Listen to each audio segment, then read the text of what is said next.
स्वागत है आपका कैरियर प्लस कोचिंग के ऑनलाइन प्लेटफॉर्म पे। आज हम लोग यूपी स्पेशल के महत्वपूर्ण 50 क्वेश्चन देखेंगे उत्तर प्रदेश के अक्षांशीय एवं देशांतरीय विस्तार से। तो चलिए बढ़ते हैं आज के क्वेश्चन की तरफ।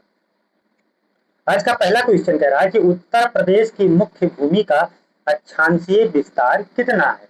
यानी अक्षांशीय विस्तार आपसे पूछ रहा है। 21 डिग्री 39 मिनट उत्तरी अक्षांश से, 30 डिग्री 24 मिनट उत्तरी अक्षांश, 23 डिग्री उत्तरी 23 डिग्री 52 मिनट उत्तरी अक्षांश से, 31 डिग्री 28 मिनट उत्तरी अक्षांश, 23 डिग्री 52 मिनट उत्तरी अक्षांश से, 30 डिग्री 24 मिनट उत्तरी अक्षांश, या 24 डिग्री 20 मिनट उत्तरी अक्षांश से 31 डिग्री 50 मिनट उत्तरी अक्षांश।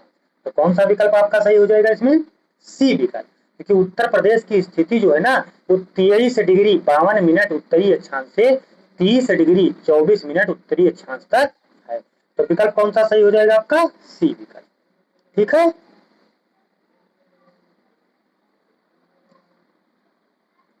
सी विकल्प आपका सही हो जाएगा। ठीक, सी विकल्प सही हो जाएगा। चलिए बढ़ते हैं क्वेश्चन नंबर 2 की तरफ। क्वेश्चन नंबर 2 कह रहा है कि उत्तर प्रदेश का देशांतरीय विस्तार कितना है। आपसे देशांतरीय विस्तार पूछ रहा है। 77 डिग्री 5 मिनट पूर्वी देशांतर से 84 डिग्री 38 मिनट पूर्वी देशांतर, 75 डिग्री 15 मिनट पूर्वी देशांतर से 82 डिग्री 30 मिनट पूर्वी देशांतर, ये 76 डिग्री 00 मिनट पूर्वी देशांतर से 85 डिग्री 00 पूर्वी देशांतर, या 77 डिग्री 30 मिनट पूर्वी देशांतर से 84 डिग्री 00 मिनट पूर्वी देशांतर। तो देखिए उत्तर प्रदेश का अक्षांशीय विस्तार कितना है। अक्षांशीय विस्तार है 23 डिग्री 52 मिनट से 30 डिग्री 24 मिनट उत्तरी अक्षांश। और ये कितना है देशांतरीय विस्तार? देशांतरीय विस्तार है इसका 77 डिग्री 5 मिनट पूर्वी देशांतर से 84 डिग्री 00 मिनट पूर्वी देशांतर। तो विकल्प कौन सा सही हो जाएगा? ए विकल्प। यानी तो ये ध्यान रखिए। एक बार आपको उत्तर प्रदेश का मैप भी दिखा देते हैं, ध्यान से देखिएगा। ये उत्तर प्रदेश का मैप है। देखिए ये दिशा जो आपको दिख रही है ये है उत्तर, क्या है? उत्तर, ये दक्षिण, ये पश्चिम, ये पूरब। तो यहाँ से आपका देशांतरीय विस्तार शुरू होगा। कहाँ से? यहाँ से लेके यहाँ तक। तो ये कितना है? 23 डिग्री, कितना है ये? 23 डिग्री 52 मिनट उत्तरी अक्षांश से 30 डिग्री 24 मिनट उत्तरी अक्षांश तक है। और यही आपसे जब देशांतरीय विस्तार पूछेगा तो देशांतरीय विस्तार ये पूरब में क्या है? बलिया से लेके ये यहाँ देखिए सहारनपुर तक। ठीक, तो ये कितना हो जाएगा? ये है 77 डिग्री, कितना है? 77 डिग्री 5 मिनट पूर्वी देशांतर से 84 डिग्री 38 मिनट पूर्वी देशांतर। तो विकल्प कौन सा सही हो जाएगा उसमें? बी विकल्प। ठीक है, चलिए बढ़ते हैं हम लोग क्वेश्चन नंबर 3 की तरफ। 3 कह रहा है कि भारत की मानक समय रेखा 82 डिग्री 30 मिनट पूर्वी देशांतर उत्तर प्रदेश के किस शहर या स्थान से होकर गुजरती है। भारत की जो मानक रेखा है 82.5 डिग्री या 82 डिग्री 30 मिनट इसको बोल सकते हैं, ये उत्तर प्रदेश के किस स्थान से होकर गुजरती है? वाराणसी से, लखनऊ से, प्रयागराज के नैनी से, या कानपुर से। तो देखिए ये प्रयागराज के नैनी से। कौन सा विकल्प सही हो जाएगा इसमें? प्रयागराज के नैनी। ऐसा बहुत जगह आपको ये प्रयागराज के नैनी ना देके मिर्जापुर देता है, तो दोनों ध्यान रखिएगा, या प्रयागराज का नैनी देगा या फिर मिर्जापुर देगा। तो विकल्प कौन सा सही हो जाएगा? सी विकल्प। प्रयागराज का नैनी भी देता है और मिर्जापुर भी, तो मिला के आप नैनी ध्यान रखिए। साढ़े जो भारत की मानक समय रेखा है ये 5 घंटे 30 मिनट आगे है। कितना आगे है? ग्रीन बीच समय से 5.5 घंटा समय अपने भारत का आगे है। चलिए बढ़ते हैं क्वेश्चन नंबर 4 की तरफ। क्वेश्चन नंबर 4 कह रहा है कि उत्तर प्रदेश की सबसे पूर्वी और सबसे पश्चिमी बिंदु के मध्य समय में लगभग कितने मिनट का अंतर पाया जाता है? 24 मिनट, 30 मिनट, 36 मिनट, या 45 मिनट। तो देखिए 1 डिग्री चलने में कितने मिनट का अंतर आता है ये तो पता होना चाहिए आपको, 4 मिनट। तो कितना आगे है? जितना आगे होगा उसको 4 से गुणा कर देंगे। ठीक, तो भारत का देशांतरीय विस्तार तो आपको पता ही होगा भाई। देखो 1 डिग्री चलने में तो टोटल 4 मिनट का अंतर आता है। कितने मिनट का अंतर आता है? 4 मिनट का। तो कितना आगे? लगभग कितना आगे जाएगा? लगभग 30 मिनट आगे जाएगा। तो इसका मतलब क्या हुआ? 30 मिनट आगे, यानी बलिया में सूर्य 30 मिनट पहले उगेगा और शामली में 30 मिनट देर, यानी शामली और बलिया में कितने मिनट का अंतर होगा? 30 मिनट। समझ में आया? 1 डिग्री में 4 मिनट का अंतर होता है, ये ध्यान रखेंगे। चलिए बढ़ते हैं क्वेश्चन नंबर 5 की तरफ। उत्तर प्रदेश की पूरब से पश्चिम तक कुल लंबाई कितनी है? यानी उत्तर प्रदेश का पूरब से पश्चिम लंबाई आपसे पूछा। पूरब से पश्चिम यानी शामली से लेके बलिया तक, शामली से बलिया तक की लंबाई पूछ रहा है। तो शामली से बलिया तक की लंबाई कितनी? 240 किलोमीटर, 550 किलोमीटर, 650 किलोमीटर या 720 किलोमीटर। तो देखिए शामली से बलिया तक की लंबाई जो है वो कितना है? 650 किलोमीटर। 650 किलोमीटर है ये, तो ये ध्यान रखेंगे। अच्छा यही आपसे दक्षिण, उत्तर से दक्षिण पूछता तो उत्तर से दक्षिण 240 है। उत्तर से दक्षिण कितना है? 240। और पूरब से पश्चिम कितना है? 650। तो ये ध्यान रखेंगे दोनों, ठीक है, काफी इंपॉर्टेंट हो जाता है। चलिए बढ़ते हैं, तो अभी आपको मैप भी दिखा देंगे। चलिए बढ़ते हैं हम लोग 6 नंबर की तरफ। 6 नंबर आपसे कह रहा है कि उत्तर प्रदेश की उत्तर से दक्षिण तक कुल लंबाई यानी कुल चौड़ाई कितनी है? उत्तर से दक्षिण पूछ रहा है। 150, 240, 320 या 400 किलोमीटर। तो अभी आपको बताया कि देखिए जब आपसे पूरब से पश्चिम पूछेगा तो 650 किलोमीटर, और जब आपसे उत्तर से दक्षिण पूछेगा तो 240 किलोमीटर। तो विकल्प कौन सा सही हो जाएगा? बी विकल्प, यानी 240 किलोमीटर। उत्तर से दक्षिण लंबाई कितनी है? 240। पूरब से पश्चिम लंबाई कितनी है? 650। फिर अगला क्वेश्चन नंबर 7 कह रहा है कि उत्तर प्रदेश कुल कितने राज्यों और केंद्र शासित प्रदेशों के साथ अपनी सीमा साझा करता है? यानी उत्तर प्रदेश कितने राज्यों के साथ अपनी सीमा साझा करता है? 8 राज्य, 9 राज्य, 8 राज्य प्लस 1 केंद्र शासित प्रदेश, या 7 राज्य प्लस 2 केंद्र शासित प्रदेश? तो देखिए कुल 9 राज्यों से उत्तर प्रदेश अपनी सीमा साझा करता है, जिसमें से 8 राज्य हैं और 1 केंद्र शासित प्रदेश है। तो कुल मिला के 9। ठीक, तो विकल्प इसमें आपसे कौन सा सही होगा? सी विकल्प, यानी 8 राज्य हैं और 1 केंद्र शासित प्रदेश। 8 राज्यों के नाम भी जानना चाहिए आपको। एक बार आपको मैप दिखा देते हैं, मैप से देखिए कि 8 राज्य और 1 केंद्र शासित प्रदेश कौन कौन सा है। ठीक है, देखिए मैप आपको दिखा देंगे, मैप से क्लियर हो जाएगा बिल्कुल। देखिए ये देखिए मैप, जूम कर देते हैं इसको।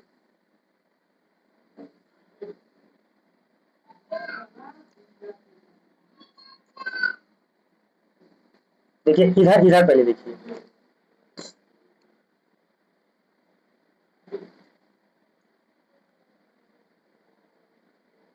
देखिए इधर दिल्ली हो गया, दिल्ली हो गया, हरियाणा हो गया, राजस्थान। तो कौन कौन सा है? राजस्थान, दिल्ली, हरियाणा।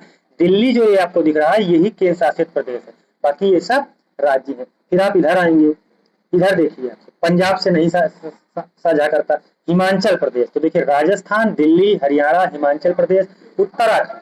फिर उत्तराखंड के बाद इधर आप आ जाएंगे, नेपाल एक देश भी लगता है। ये जो है नेपाल जो है ना, ये एक देश भी है। तो कुल मिला के 8 राज्य और 1 केंद्र शासित प्रदेश के साथ अपनी सीमा साझा करता है। 8 राज्य गिन लीजिए, देखिए राजस्थान, हरियाणा, हिमाचल प्रदेश, उत्तराखंड, कितने हो गए? 1 2 3 4।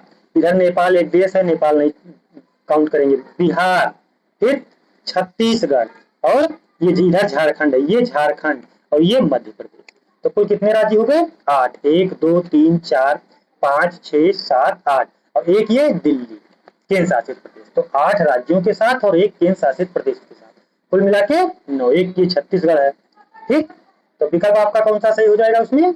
चलते हैं क्वेश्चन की तरफ। ठीक, तो उत्तर प्रदेश कुल कितने राज्यों और केंद्र शासित प्रदेशों के साथ अपनी सीमा साझा करता है? 8 राज्य और 1 केंद्र शासित प्रदेश, टोटल 9। 8 राज्य कौन कौन से हैं?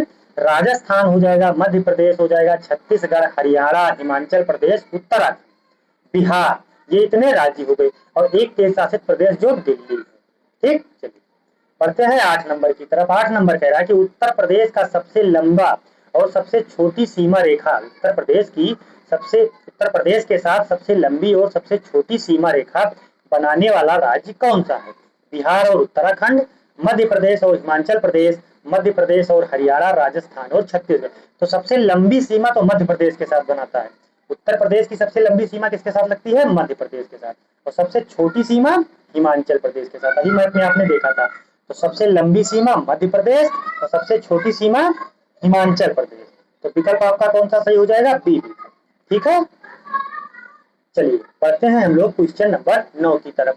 क्वेश्चन नंबर 9 कह रहा है कि उत्तर प्रदेश का कौन सा जिला तीन ओर से मध्य प्रदेश राज्य से घिरा हुआ है। तो देखिए उत्तर प्रदेश का एकमात्र जिला ललितपुर है जो तीन ओर से मध्य प्रदेश से घिरा हुआ है। ठीक है, तो विकल्प कौन सा सही हो जाएगा? डी विकल्प ललितपुर। तो जो ललितपुर आपको दिख रहा है ये तीन ओर से मध्य प्रदेश से घिरा हुआ है। ठीक है, चलिए बढ़ते हैं हम लोग क्वेश्चन नंबर 10 की तरफ। क्वेश्चन नंबर 10 आपसे कह रहा है कि उत्तर प्रदेश का एकमात्र जिला कौन सा है जिसकी सीमा 4 राज्यों को स्पर्श करती है? सहारनपुर, सोनभद्र, गाजीपुर या आगरा। तो उत्तर प्रदेश का एकमात्र जिला सोनभद्र। कौन सा है? सोनभद्र। सोनभद्र जो है ना इसकी सीमा किसके साथ स्पर्श करती है? 4 राज्यों के साथ। 4 राज्य कौन कौन से हैं वो भी ध्यान रखिएगा। एक मध्य प्रदेश हो जाएगा, एक बिहार हो जाएगा, एक झारखंड और एक छत्तीसगढ़। 4 राज्यों के साथ ये सीमा स्पर्श करता है। अच्छा, इस जो सोनभद्र है ना इसको उसकी ऊर्जा राजधानी भी कहते हैं क्योंकि यहीं पे ताप विद्युत संयंत्र लगे हुए हैं। ओबरा हो गया, अनपरा हो गया, तो इसको यूपी की ऊर्जा राजधानी भी बोलते हैं। तो यूपी की ऊर्जा राजधानी आपसे पूछेगा तो आप कौन सा विकल्प लगाएंगे? सोनभद्र। चलिए बढ़ते हैं क्वेश्चन नंबर 11 की तरफ। 11 आपसे कह रहा है निम्नलिखित में से उत्तर प्रदेश का कौन सा जिला उत्तराखंड राज्य के साथ सीमा साझा नहीं करता? बिजनौर, रामपुर, बरेली, पीलीभीत। तो उत्तराखंड, तो देखिए इसमें आपको मैप देखना पड़ेगा। ठीक, इसमें आप मैप देखेंगे। मैप में देखिए उत्तराखंड से कौन कौन जिले शामिल हैं। ये उत्तराखंड है, यही तो है उत्तराखंड। अब उत्तराखंड से देखिए कौन कौन सा जिला लग रहा है। देखिए उत्तराखंड से लग रहा है आपका सहारनपुर लग रहा है, शामली लग रहा है, सहारनपुर लग रहा है, बिजनौर का लग रहा है, ठीक, रामपुर लग रहा है, बरेली बरेली भी लग रहा है, पीलीभीत भी लग रहा है। ठीक, नहीं बरेली नहीं लग रहा है। ठीक है, बरेली नहीं लग रहा है। तो कौन कौन से जिले लग रहे हैं आपके? बिजनौर लग रहा है, रामपुर लग रहा है और ये पीलीभीत लग रहा है, लेकिन बरेली जो है ये नहीं लग रहा है। 7 जिलों के साथ सीमा बनाता है उत्तराखंड। उत्तराखंड उत्तर प्रदेश के 7 जिलों के साथ स्पर्श करता है। एक देखिए ये सहारनपुर हो गया, फिर सहारनपुर के बाद आपको ये मुजफ्फरनगर दिख रहा है, ये मुजफ्फरनगर। ठीक, सहारनपुर के बाद ये देखिए ये मुजफ्फरनगर दिख रहा है ना, सहारनपुर हो गया, मुजफ्फरनगर हो गया, फिर बिजनौर हो गया, 3 हो गया। ठीक, फिर बिजनौर के बाद आपको कौन सा दिख रहा है? मुरादाबाद, ये है मुरादाबाद। मुरादाबाद हो गया 4, फिर उसके बाद मुजफ्फरनगर, मुजफ्फरनगर तो हो गया, मुरादाबाद, फिर रामपुर, ये रामपुर है, फिर रामपुर के बाद बरेली, बरेली नहीं बनाता है, पीलीभीत, पीलीभीत, ये पीलीभीत जो है बनाता है। ठीक, तो विकल्प कौन सा सही हो जाएगा आपका इसमें? सी विकल्प, बरेली वाला। तो ये देखिए बरेली जो दिया है ना ये उत्तराखंड के साथ सीमा नहीं बनाता। ठीक है, ध्यान रखिए।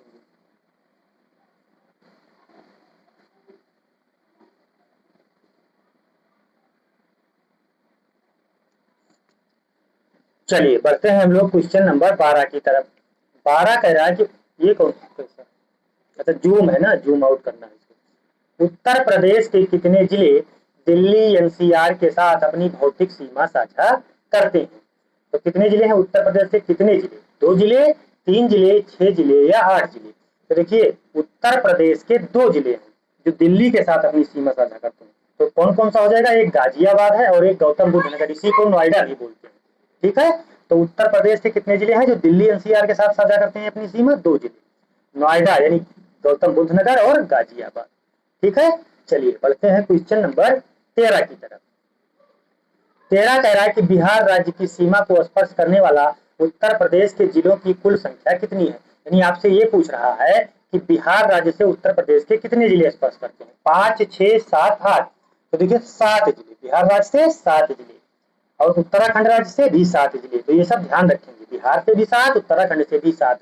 कौन कौन सा जिला है? बिहार चूंकि उत्तर प्रदेश के पूरब में है तो ध्यान रखेंगे महाराजगंज, कुशीनगर, देवरिया, बलिया, गाजीपुर, चंदौली और सोनभद्र। तो कुल कितने जिले हुए? 7। पहले महाराजगंज, फिर कुशीनगर, फिर देवरिया, फिर बलिया, गाजीपुर, चंदौली और सोनभद्र। तो टोटल 7 जिले हैं जो ना उत्तर प्रदेश के वो बिहार की सीमा को स्पर्श करते हैं। चलिए बढ़ते हैं 14 नंबर की तरफ। 14 नंबर कह रहा है कि उत्तर प्रदेश का सबसे उत्तरी जिला कौन सा है और वह किस राज्य से सीमा बनाता है? उत्तर प्रदेश का सबसे उत्तरी जिला, तो सबसे उत्तरी जिला तो अभी आपको बताए थे। सबसे उत्तरी जिला कौन सा हो जाएगा? सहारनपुर। सबसे पश्चिमी जिला शामली, सबसे पूर्वी जिला बलिया, सबसे दक्षिणी जिला सोनभद्र। तो ये चारों ध्यान रखेंगे। तो आपसे कह रहा है कि कौन सा जिला है जो किस राज्य के से सीमा बनाता है, तो सहारनपुर है ना, वो हिमाचल प्रदेश के साथ सीमा बनाता है। खीरी लखीमपुर नेपाल के साथ, बिजनौर उत्तराखंड के साथ, शामली हरियाणा के साथ। तो आपसे उत्तरी जिला पूछ रहा था, तो उत्तरी जिला कौन है, सहारनपुर। तो सहारनपुर किसके साथ सीमा बनाता है, हिमाचल प्रदेश के साथ। तो विकल्प कौन सा सही हो जाएगा आपका, बी विकल्प, सहारनपुर हिमाचल प्रदेश। चलिए बढ़ते हैं 15 नंबर की तरफ। 15 नंबर कह रहा है कि उत्तर प्रदेश का सबसे दक्षिणी जिला कौन सा है। तो अभी चारों आपको बताए, पूरब में बलिया है, ठीक, पश्चिम में शामली है, उत्तर में सहारनपुर है और दक्षिण में आपको सोनभद्र मिलेगा। तो आपसे दक्षिणी जिला पूछ रहा है, तो दक्षिणी जिला कौन सा हो जाएगा, सोनभद्र।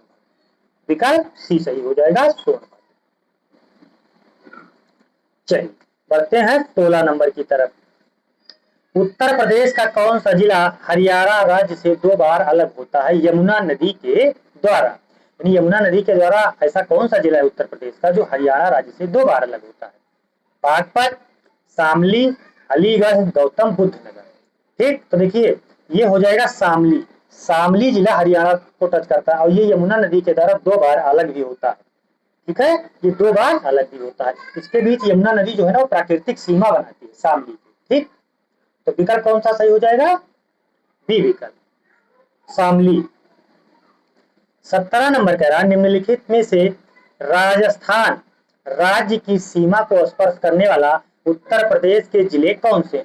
यानी राजस्थान राज्य को स्पर्श करने वाले उत्तर प्रदेश के जिले, मथुरा और अलीगढ़, आगरा और इटावा, मथुरा और आगरा, झांसी और ललितपुर। तो देखिए 2 ही जिले स्पर्श करते हैं राजस्थान को, एक मथुरा और एक आगरा। उत्तर प्रदेश के 2 जिले, यानी राजस्थान कितने जिलों के साथ सीमा साझा करता है, 2 जिलों के साथ। कौन कौन है वो, मथुरा और आगरा। ठीक, तो विकल्प कौन सा सही हो जाएगा, सी विकल्प, मथुरा और आगरा। यानी राजस्थान उत्तर प्रदेश के कितने जिलों के साथ सीमा बनाता है, 2 जिलों के साथ।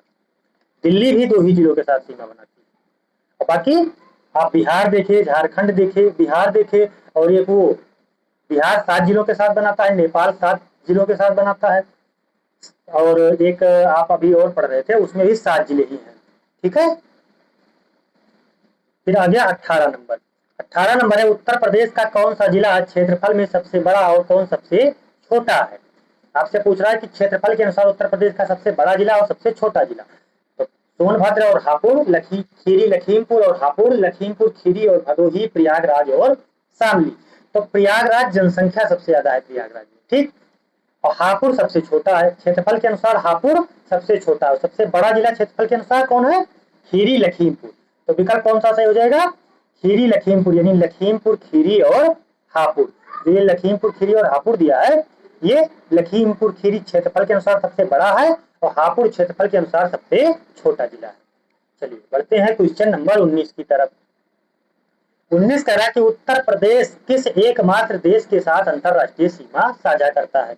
बांग्लादेश, चीन, नेपाल और भूटान। तो अभी आपने देखा उत्तर प्रदेश केवल नेपाल के साथ, एक ऐसा मात्र देश है नेपाल, उसी के साथ सीमा साझा करता है। लगभग 579 यानी 580 किलोमीटर बोल सकते हैं, लगभग 580 किलोमीटर की सीमा नेपाल के साथ उत्तर प्रदेश की लगती है। ठीक, तो ये ध्यान रखेंगे, खुली अंतरराष्ट्रीय सीमा कितनी है, 579 किलोमीटर या 580, जो भी विकल्प में रहेगा उसको आप सही करेंगे।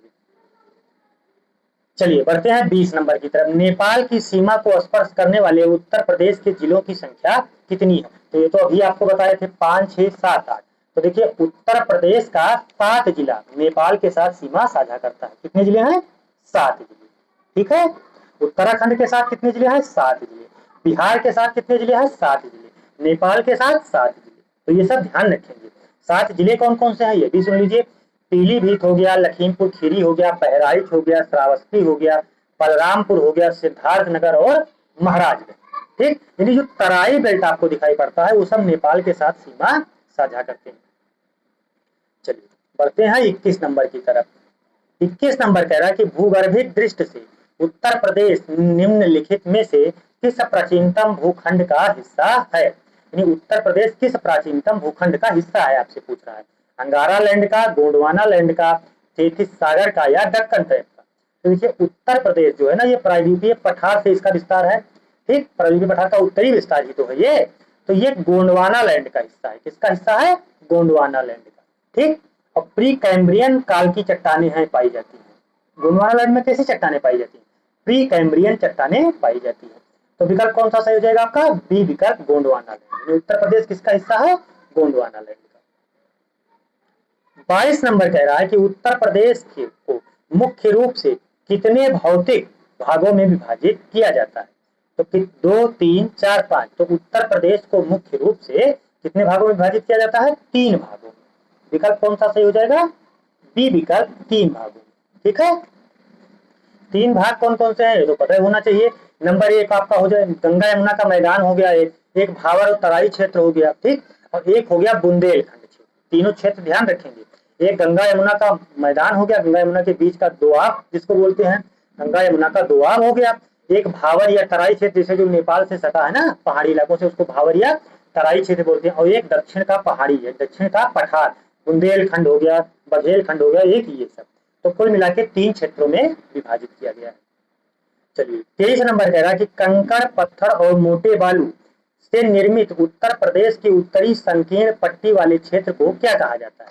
तो अभी आपको बताया था ये तराई, खादर, भावर या बांगर। तो इसको भावर बोलते हैं। नदियां जब पहाड़ों से नीचे आती हैं तो अपने साथ छोटे छोटे कंकड़ पत्थर लाती हैं, तो वो जब मैदानी भागों में पहुंचते हैं ना, ढलान पे, तो वहीं जमा हो जाते हैं। तो ऐसे क्षेत्रों को क्या बोलते हैं? भावर क्षेत्र। ठीक। तो किसमें हो जाएगा ये? भावर। और तराई क्या है? भावर के नीचे की जो पट्टी होती है उसको तराई बोलते हैं। ठीक। और नई जलोढ़ को खादर बोलते हैं और पुरानी जलोढ़ को बांगर। तो ये सब ध्यान रखिएगा। नई जलोढ़ खादर, पुरानी जलोढ़ बांगर। तो जो मतलब पहाड़ के पाद पे जो भूमि होती है उसको भावर, और उससे और नीचे आएंगे तो तराई। ठीक। चलिए बढ़ते हैं 24 नंबर की तरफ। 24 नंबर कह रहा है कि भावर क्षेत्र के ठीक दक्षिण में स्थित दलदली, महीन मिट्टी और घने वनों वाले क्षेत्र को किस नाम से जाना जाता है? बांगर, खादर, तराई या रेत। तो अभी बताया कि भावर के ठीक नीचे, भावर के आप नीचे आएंगे तो वहां कैसी मिट्टी मिलेगी आपको? तराई मिट्टी। ठीक। इसी को तो तराई बेल्ट बोलते हैं। ये महाराजगंज हो गया, बलरामपुर, सिद्धार्थनगर, श्रावस्ती, ये सब कौन कैसा बेल्ट है? ये सब तराई बेल्ट है, गोरखपुर। ठीक। चलिए बढ़ते हैं हम लोग 25 नंबर की तरफ। 25 नंबर कह रहा है कि उत्तर प्रदेश के मध्य मैदानी भाग का निर्माण किन नदियों द्वारा लाए गए जलोढ़ निक्षेपों से हुआ है? तो उत्तर प्रदेश का मैदानी भाग गंगा और यमुना का दोआब बोलते हैं ना इसको। तो विकल्प कौन सा सही हो जाएगा? गंगा, यमुना और उनकी सहायक नदियां। तो विकल्प कौन सा सही हो जाएगा? बी विकल्प, यानी गंगा नदियां और उनकी सहायक नदियां। यानी गंगा, यमुना और उनकी जो सहायक नदियां हैं, इनके द्वारा लाए गए निक्षेपों से जलोढ़, इनके द्वारा लाए गए निक्षेप से जलोढ़ यानी गंगा के मैदानी भाग का निर्माण होता है। चलिए बढ़ते हैं हम लोग 26 नंबर की तरफ। 26 नंबर कह रहा है कि मैदानी भाग में जहां तक बाढ़ का पानी प्रतिवर्ष नहीं पहुंच पाता उसे पुरानी जलोढ़ मिट्टी कहते हैं। तो पुरानी जलोढ़ मिट्टी के क्षेत्र को क्या कहते हैं? खादर, बांगर, भावर या ऊसर। तो देखिए ऊसर बंजर भूमि को बोलते हैं। खादर जहां प्रत्येक वर्ष नदियों का जल पहुंचता है उसको खादर बोलते हैं। ठीक। यानी नवीन जलोढ़। पुरानी जलोढ़ को बांगर बोलते हैं, जहां हमेशा पानी नहीं पहुंचता। भावर जो पहाड़ों के तला मतलब पहाड़ों के तलहटी में पड़ता है ना, पठारों या पर्वतों के, उसको भावर बोलते हैं। तो आपसे पुरानी जलोढ़ पूछ रहा है, तो पुरानी जलोढ़ में कौन सा हो जाएगा? बांगर। यानी विकल्प आपका कौन सा सही हो जाएगा? बी विकल्प, बांगर मिट्टी, उसको क्या बोलेंगे? बांगर। चलिए बढ़ते हैं 27 नंबर की तरफ। 27 नंबर कह रहा है कि नदियों के बाढ़ वाले मैदान जहां प्रतिवर्ष नई उपजाऊ मिट्टी की परत जमती है क्या कहलाती है? तो अभी क्या बताया आपको कि नई जलोढ़ मिट्टी को क्या बोलेंगे? खादर, बांगर, भूर या करी। तो पुरानी को बांगर, नवी को खादर। तो विकल्प कौन सा सही हो जाएगा? बी विकल्प, यानी खादर मिट्टी। ठीक। तो विकल्प कौन सा सही होगा इसमें? बी विकल्प। चलिए पढ़ते हैं हम लोग क्वेश्चन नंबर 28 की तरफ। 28 आपसे कह रहा है कि बुंदेलखंड पठार की उत्तरी सीमा का निर्धारण निम्नलिखित में से कौन सी नदियां करती है? चंबल और केन, गंगा और यमुना, यमुना और सोन, बेतवा और धसान। तो देखिए बुंदेलखंड पठार की सीमा, बुंदेलखंड पठार की उत्तरी सीमा की बात कर रहा है, तो उत्तरी सीमा का निर्धारण कौन करेंगे? गंगा और यमुना। तो कौन सा विकल्प सही हो जाएगा? बी विकल्प। ठीक है। गंगा और यमुना ही तो उत्तरी सीमा का निर्धारण करेंगी, तो विकल्प बी सही हो जाएगा। ठीक है। चलिए बढ़ते हैं हम लोग क्वेश्चन नंबर 29 की तरफ। 29 कह रहा है कि उत्तर प्रदेश के दक्षिणी पठारी भाग की मुख्य फसलें कौन सी है। मुख्य फसल पूछ रहा है, पठारी भाग यानी बुंदेलखंड की बात कर रहा है आपसे। धान और जीव, गेहूं और गन्ना, दलहन और तिलहन, चाय और काफी। तो ये दलहन और तिलहन है। कौन सा है? दलहन और तिलहन। बुंदेलखंड क्षेत्र में चने, मसूर, इन सब की खेती ज्यादा होती है। ठीक। और मैदानी भागों में गेहूं और गन्ना होता है। खासकर उत्तर प्रदेश के पश्चिमी क्षेत्र में गेहूं और गन्ना सबसे अधिक होता है, उत्तर प्रदेश के पश्चिमी क्षेत्र में। चलिए बढ़ते हैं 30 नंबर की तरफ। 30 नंबर आपसे कह रहा है कि उत्तर प्रदेश के किस भौतिक क्षेत्र में बीहड़ों का निर्माण सबसे अधिक हुआ है। बीहड़ तराई क्षेत्र, यमुना चंबल का तटीय क्षेत्र, गंगा घाघरा दोआब या विंध्याचल पर्वत श्रृंखला। तो देखिए, तो ये चंबल वाला क्षेत्र है ना, इसका सबसे ज्यादा निर्माण इसी में बीहड़ है। तो बीहड़ का निर्माण सबसे ज्यादा कहाँ हुआ है? यमुना चंबल का तटीय क्षेत्र। ठीक, यहीं पे बीहड़ आपको देखने को मिलेगा। और जिले मान लीजिए तो चंबल नदी कहाँ बहती है? इटावा, आगरा, इन्हीं सब जिलों में बहती है। तो इन्हीं सब में बीहड़ों का निर्माण। बीहड़ मतलब ये होता है कि नदियों के द्वारा, नदियों के जल के बहुत ज्यादा बड़े बड़े गड्ढे बन जाते हैं, इन्हीं को बीहड़ बोलते हैं। ठीक। और नालिका अपर्दन के द्वारा बड़े बड़े गड्ढे बन जाते हैं। ठीक, तो उन्हीं को क्या कहा जाता है? बीहड़। चलिए बढ़ते हैं 31 नंबर की तरफ। 31 नंबर कह रहा है कि उत्तर प्रदेश के किस जिले में विंध्य क्रम की चट्टानें यानी विंध्य क्रम के चट्टानों में चूना पत्थर प्रचुर मात्रा में पाया जाता है, जिसमें सीमेंट उद्योग विकसित हुआ है। तो सीमेंट उद्योग सबसे ज्यादा आपको कहाँ मिलेगा? चोरक डाला, यही सब मिलेगा ना। तो ये सब किस जिले में पड़ते हैं? सोनभद्र। यानी तो सोनभद्र जिले में सीमेंट उद्योग देखने को आपको मिलता है। ठीक ठीक। तो विंध्य क्रम की चट्टानों में चूना पत्थर की प्रचुर मात्रा कहाँ पाई जाएगी? सोनभद्र। चलिए बढ़ते हैं हम लोग 32 नंबर की तरफ। 32 नंबर कह रहा है कि उत्तर प्रदेश के कुल भौगोलिक क्षेत्रफल का कितना प्रतिशत भाग वना आवरण के अंतर्गत आता है? 9.45, 6.15%, 3.08% या 11.2%। तो देखिए 6.15 यानी 6.15% जो है ना, ये भौगोलिक क्षेत्रफल वना आवरण के अंतर्गत आता है। किसके अंतर्गत आता है? वना आवरण के। तो विकल्प कौन सा सही हो जाएगा? बी विकल्प, 6.15%। ठीक है। चलिए बढ़ते हैं हम लोग। अच्छा, इसमें वृक्षावरण भी जुड़ा है। वनावरण प्लस वृक्षावरण। वनावरण तो 6.15 है, लेकिन अगर वृक्षावरण पूछेगा तो यह दोनों जोड़ के पूछेगा तो 9.123 हो जाएगा। कितना हो जाएगा? 9.23। चलिए बढ़ते हैं 33 नंबर की तरफ। कह रहा है कोपेन के जलवायु वर्गीकरण के अनुसार उत्तर प्रदेश की जलवायु किस वर्ग के अंतर्गत आती है? AMW, ABW, AW, CW, G या BHS। देखिए उत्तर प्रदेश की संपूर्ण जलवायु क्षेत्र आपको CWG में ही मिल जाएगी। CWG का मतलब होता है कि गर्मियों में भारी वर्षा होती है और सर्दियों में खूब ठंडी यानी सूखी ठंडी पड़ती है। तो ऐसे क्षेत्र को किसके अंदर को कोपेन जी ने रखा था? CWG के। तो आपका कौन सा विकल्प सही हो जाएगा? CWG। चलिए बढ़ते हैं 34 नंबर की तरफ। 34 नंबर कह रहा है कि उत्तर प्रदेश में होने वाली मानसूनी वर्षा मुख्य रूप से किस मानसून शाखा से प्राप्त होती है? अरब सागर की शाखा, बंगाल की खाड़ी की शाखा, पश्चिमी विक्षोभ या उत्तरी पूर्वी मानसून। तो देखिए उत्तर प्रदेश में जो वर्षा होती है ना, वो बंगाल की खाड़ी शाखा से होती है। लगभग 80% वर्षा आपको कहां से देखने को मिलेगी? बंगाल की खाड़ी से। तो विकल्प कौन सा सही हो जाएगा? बी। ठीक, 80% वर्षा बंगाल की खाड़ी से होती है, तो कौन सा विकल्प आप सही करेंगे? बंगाल की खाड़ी। चलिए बढ़ते हैं 35 नंबर की तरफ। 35 नंबर कह रहा है कि उत्तर प्रदेश के किस जिले में सर्वाधिक और किस जिले में न्यूनतम वर्षा रिकॉर्ड की जाती है? वाराणसी और अलीगढ़, गोरखपुर और मथुरा, देवरिया और झांसी, बिजनौर और आगरा। तो देखिए उत्तर प्रदेश के गोरखपुर जिले में सर्वाधिक वर्षा और मथुरा में सबसे कम वर्षा। ठीक, तो सब विकल्प कौन सा सही हो जाएगा? बी विकल्प, यानी गोरखपुर में सबसे अधिक वर्षा होती है और मथुरा में सबसे कम वर्षा। ठीक, तो ये ध्यान रखिएगा। गोरखपुर में लगभग 200 सेंटीमीटर वर्षा आप मान सकते हैं। लगभग 200 सेंटीमीटर वर्षा होती है और इसमें मथुरा में लगभग 50 सेंटीमीटर। ठीक, 50 से 55 सेंटीमीटर वर्षा होती है। तो मथुरा में सबसे कम और गोरखपुर में सबसे अधिक होती है। 36 नंबर कह रहा है कि उत्तर प्रदेश में सर्दियों में होने वाली हल्की वर्षा मावट का मुख्य कारण क्या है? लौटता हुआ मानसून, पश्चिमी विक्षोभ या स्थानीय चक्रवात या अल नीनो का प्रभाव। तो उत्तर प्रदेश में किस सर्दियों में तो जो ये मावट है ना, ये पश्चिमी विक्षोभ किसके द्वारा होती है? पश्चिमी विक्षोभ के द्वारा। ठीक, लौटते हुए मानसून से वर्षा तमिलनाडु होती है। कहाँ होती है? तमिलनाडु। और पश्चिमी विक्षोभ से वर्षा उत्तर प्रदेश में। सर्दियों में जो आपको ठंडी या जाड़े की वर्षा दिखाई देती है वो पश्चिमी विक्षोभ के कारण होती है। चलिए बढ़ते हैं क्वेश्चन नंबर 37 की तरफ। 37 आपसे कह रहा है कि उत्तर प्रदेश के बुंदेलखंड क्षेत्र में पाई जाने वाली काली कपासी मिट्टी को स्थानीय भाषा में क्या कहा जाता है? मार या काबर, भूड़, बलुआ या खादर। तो इसको मार, इसको क्या बोलते हैं? मार या कबर बोलते हैं। ठीक, बुंदेलखंड में जो मिट्टी पाई जाती है काली मिट्टी, उसको मांड मृदा बोलते हैं। क्या बोलते हैं? मांड मृदा।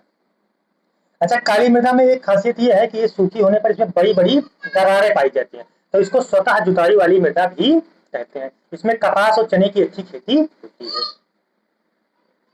38 नंबर आपसे कह रहा है कि उत्तर प्रदेश के किस जिले में मृदा अपरदन के तहत वायु अपरदन सबसे अधिक प्रभावी है? मृदा अपरदन के तहत वायु अपरदन, यानी गोरखपुर, आगरा और मथुरा, इटावा और झांसी, लखीमपुर खीरी। तो सबसे ज्यादा ना वायु के द्वारा मृदा अपरदन कहाँ होता है? आगरा और मथुरा में, क्योंकि राजस्थान से यही सटा है। तो सबसे ज्यादा मृदा अपरदन आगरा और मथुरा में होता है। ठीक, चलिए बढ़ते हैं हम लोग क्वेश्चन नंबर 39 की तरफ। 39 की तरफ से भूड़, भूड़ या इसी को भूड़ भी बोलते हैं। भूड़ या भूड़ मृदा उत्तर प्रदेश के किस भौतिक क्षेत्र की विशेषता है? बुंदेलखंड पठार की, गंगा नदी के किनारे वाली ऊंचे बलुआ टीले, तराई के दलाल, वो तराई के दलदल, दलाल नहीं, तराई के दलदल या विंध्य पहाड़ियां। तो देखिए भूड़ मृदा जो है ना, ये गंगा नदी के किनारे वाले ऊंचे बलुए टीले पे मिलती हैं। इन्हीं को क्या बोलते हैं? भूड़ मृदा। ठीक है, तो विकल्प कौन सा सही हो जाएगा आपका इसमें? बी विकल्प, इसको भूड़ मृदा बोलते हैं। भूड़ मृदा का मतलब क्या होता है? भूड़ मृदा का क्या मतलब होता है? भूड़ मृदा का मतलब ये होता है कि नदियों के द्वारा जो लाई गई कछारों में जमा हुई 10 से 12 फीट जो ऊंचाई आपको मिले ना, बालू की, बालू रेतों की जो ऊंचाई मिलेगी 10 से 12 फीट, उसी को क्या बोलेंगे? भूड़ मृदा। ठीक है, चलिए बढ़ते हैं 40 नंबर की तरफ। 40 नंबर कह रहा है कि उत्तर प्रदेश के मैदानी भागों में पाई जाने वाली रेह या कल्हड़ मिट्टी किस स्वभाव की होती है? अत्याधिक अम्लीय, क्षारीय या लवणीय? अत्याधिक अम्लीय, क्षारीय एवं लवणीय, उदासीन एवं उपजाऊ जलोढ़। तो देखिए कौन सा विकल्प इसमें आपका सही हो जाएगा? ये क्षारीय एवं लवणीय होती है। विकल्प भी सही हो जाएगा। ठीक, मैदानी भागों में पाई जाने वाली रेह जो मिट्टी होती है क्षारीय या लवणीय होती है। पहले इसी से लोग कपड़े भी धोते थे। ठीक, तो ये सब ध्यान रखेंगे। और ये बंजर भूमि होती है। इसका पीएच मान लगभग 8.5 यानी 8.5 के आसपास होता है। रेह का पीएच कितना होता है? 8.5। चलिए बढ़ते हैं 41 नंबर की तरफ। 41 नंबर आपसे कह रहा है कि उत्तर प्रदेश को कुल कितने पारिस्थितिकीय क्षेत्रों में वर्गीकृत किया गया है? 9, 15, 20, 25। तो देखिए जब आपसे सस्ती जलवायु यानी कृषि सस्ती जलवायु क्षेत्र पूछेगा तो 9 है, और अगर आपसे मान लीजिए पारिस्थितिकीय क्षेत्र पूछेगा तब 20 है। कितने हैं? 20। जलवायु क्षेत्र 9 है और पारिस्थितिकीय क्षेत्र 20 है। तो ये ध्यान रखेंगे इसे। जलवायु क्षेत्र आपसे पूछेगा तो 9, और अगर वैसे पूछेगा पारिस्थितिकीय क्षेत्र तो 20। चलिए बढ़ते हैं हम लोग 42 की तरफ। 42 नंबर कह रहा है कि उत्तर प्रदेश के किस कृषि जलवायु क्षेत्र में भावर एवं तराई की विशेषताएं पाई जाती हैं? उत्तरी पूर्वी मैदानी क्षेत्र, तराई क्षेत्र, पश्चिमी मैदानी क्षेत्र, विंध्य क्षेत्र। तो ये तराई क्षेत्र यानी जोन ए। विकल्प कौन सा सही हो जाएगा? बी। भावर या तराई कहाँ मिलेगा आपको? तराई क्षेत्र में। भाई जब क्वेश्चन में तराई लिखा है तब तो ये जाहिर सी बात है तराई क्षेत्र होगा। तो तराई क्षेत्र जोन ए। तराई मतलब यहाँ अत्याधिक वर्षा होती है, यानी पानी का जमाव बड़े पैमाने पे होता है। तो इसमें कौन सी खेती? धान हो गया, गन्ना हो गया, अपना जूट हो गया, जो सघन फसलें हैं जिसको पानी की आवश्यकता ज्यादा होती है, ऐसी खेती की जाती है। ठीक है, तराई क्षेत्रों में इनकी खेती होती है। चलिए 43 नंबर कह रहा है कि उत्तर प्रदेश का सबसे छोटा जिला क्षेत्रफल में पूछ रहा है। हापुड़ किस प्रशासनिक मंडल के अंतर्गत आता है? मंडल भी आपको करा देंगे, 18 मंडल हैं और 75 जिले हैं, तो ये आपको करा देंगे। तो सहारनपुर, मुरादाबाद, मेरठ या बरेली। तो हापुड़ क्षेत्रफल के अनुसार सबसे छोटा जिला है, ये मेरठ मंडल में आता है। किसमें आता है? मेरठ मंडल में। 2011 में बनाया गया है हापुड़। पहले हापुड़ जो है ना, ये गाजियाबाद से अलग करके हापुड़ जिले को बनाया गया है 2011। तो हापुड़ किसमें आएगा? मेरठ मंडल में। ठीक है, चलिए बढ़ते हैं 44 नंबर की तरफ। उत्तर प्रदेश के किस जिले की सीमा बिहार और झारखंड दोनों राज्यों से लगती है? चंदौली, गाजीपुर, सोनभद्र या बलिया। तो देखिए 4 राज्यों के साथ सीमा सोनभद्र बनाता है, उसमें बिहार और झारखंड रह रहा है तो सोनभद्र ही होगा। ठीक, और मध्य प्रदेश और छत्तीसगढ़ के साथ भी बनाता है। उत्तर प्रदेश का एकमात्र जिला जो 4 राज्यों के साथ अपनी सीमा बनाता है, कौन हो जाएगा? सोनभद्र। ललितपुर एकमात्र जिला जो मध्य प्रदेश से 3 ओर से घिरा है। तो ये सब ध्यान रखेंगे। 45 नंबर कह रहा है कि उत्तर प्रदेश का कौन सा जिला छत्तीसगढ़ राज्य के साथ अपनी सीमा साझा करता है? ललितपुर, मिर्जापुर, सोनभद्र या प्रयागराज। तो ये तो अभी बताए, सोनभद्र मध्य प्रदेश, छत्तीसगढ़, बिहार और झारखंड 4 राज्यों के साथ अपनी सीमा बनाता है। 46 नंबर कह रहा है कि नेपाल की सीमा से सटे उत्तर प्रदेश के जिले में सबसे पश्चिमी जिला कौन सा है? महाराजगंज, सिद्धार्थनगर, खीरी लखीमपुर या पीलीभीत। तो क्या कह रहा है कि नेपाल की सीमा से सटे उत्तर प्रदेश के जिलों में सबसे पश्चिमी जिला, तो सबसे पश्चिमी कौन सा हो जाएगा? पीलीभीत। विकल्प कौन सा से हो जाएगा? डी विकल्प यानी पीलीभीत। ठीक है, क्योंकि आपसे केवल पश्चिमी पूछ रहा था ना, जो नेपाल के साथ लगते हैं तो नेपाल में पश्चिमी ही लगता है। चलिए 47 नंबर कह रहा है कि राकर मृदा उत्तर प्रदेश के किस क्षेत्र में पाई जाती है? मैदानी भाग, तराई के जंगलों में, दक्षिणी पहाड़ी व पठारी ढलानों पर, नदियों के दोआब में। तो कहाँ पाई जाएंगे? दक्षिणी पहाड़ी व पठारी ढलान पर। विकल्प कौन सा सही हो जाएगा? सी विकल्प। ठीक, ठीक है, तो दक्षिणी पहाड़ी व पठारी ढलान पर। चलिए बढ़ते हैं 48 नंबर की तरफ। 48 नंबर आपसे कह रहा है कि उत्तर प्रदेश के किस जिले का नाम बदलकर छत्रपति साहू जी महाराज नगर किया गया है और पुनः पूर्व नाम बहाल किया गया? हाथरस, कासगंज, अमेठी, संभल। तो किसका नाम छत्रपति साहू जी महाराज नगर किया गया? अमेठी का, लेकिन अब पूर्व में इसका नाम अमेठी ही है। ठीक, तो विकल्प कौन सा सही हो जाएगा? बीच में इसका नाम क्या हो गया था? छत्रपति साहू जी महाराज, लेकिन अब इसका नाम क्या है? अमेठी। चलिए बढ़ते हैं हम लोग 49 नंबर की तरफ। 49 नंबर कह रहा है कि उत्तर प्रदेश राज्य का कुल क्षेत्रफल भारत का कुल कितने प्रतिशत है? तो कुल भारत का ये 16.5, 7.33, 9.45 या 5.28। तो कुल 7.33। और जनसंख्या 16.5 है, लेकिन क्षेत्रफल 7.33% है। तो विकल्प कौन सा सही हो जाएगा? बी विकल्प। फिर 50 नंबर आज का आखिरी क्वेश्चन है, निम्नलिखित प्रशासनिक मंडलों में किस मंडल में जिलों की संख्या सर्वाधिक 6 है? तो देखिए लखनऊ सबसे बड़ा मंडल कौन सा है? लखनऊ। ठीक, और तो पूछा 6 जिले कहाँ है? तो 6 जिले आपको कानपुर, लखनऊ और मेरठ। भाई 6 जिले कहाँ मिलेंगे? कानपुर, लखनऊ और मेरठ, 3 मंडलों में आपको 6 जिले मिलेंगे। तो विकल्प कौन सा सही हो जाएगा? ए विकल्प। कानपुर, लखनऊ और मेरठ में कुल जिलों की संख्या कितनी है? 6।